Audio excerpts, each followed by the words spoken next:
刹车异响怎么办？其实处理起来一点也不难，这个东西只要我找到故障点拆出来一看，谁都懂。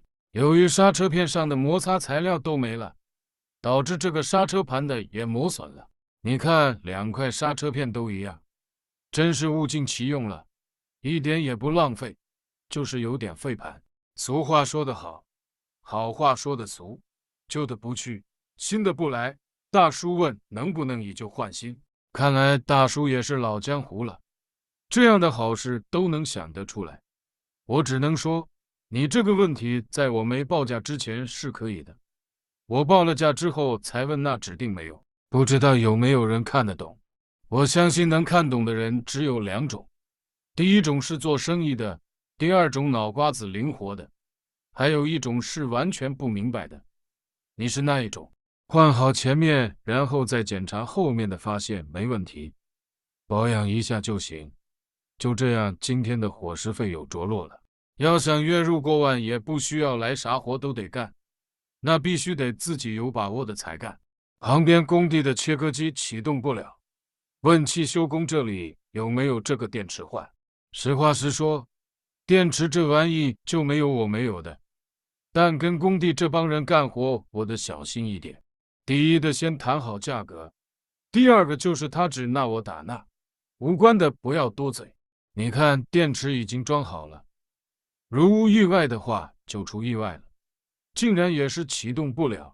无论大叔把钥匙扭个千百次，机器就是无动于衷。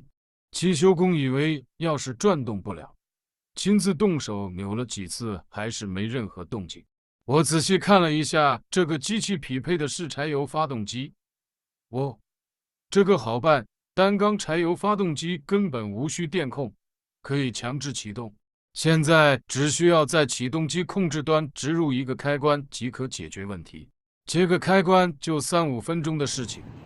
点火测试，你看现在好了。正所谓机器一响，黄金万两。行啦，这个机器在工作的时候会有很多水，最后用塑料袋把开关包起来。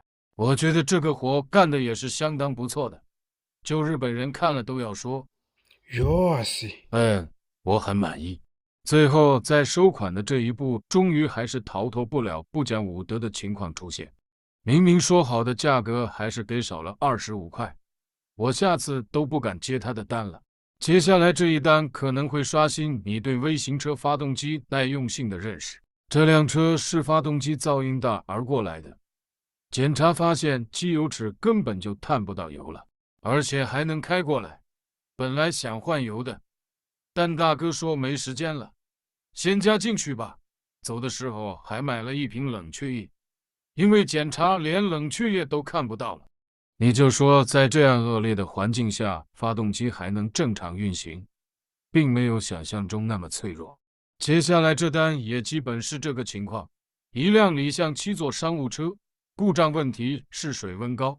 这些微型车一旦出现水温高，汽修人的条件反射就是第一时间又打开车头盖检查冷却液和风扇。这单不用检查了，打开盖子一眼就看到爆水管了，这种情况还开得过来，质量不错吧？我看这些微型车吃的粗粮，干的重活，停产车零件的却不太好找。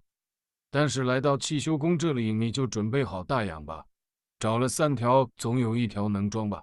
分析的一点都没错，3条中果然有1条简直就量身定做，完全匹配。上下管头一插，紧箍罩一紧，冷却液一加，然后点火测试，水温啥的一切正常。你看流程就是这个流程。你现在看到这个付款的大叔，并不是李相的车主，而是另一个来买低温启动剂的。天气凉了，这个买卖又得摆上台了。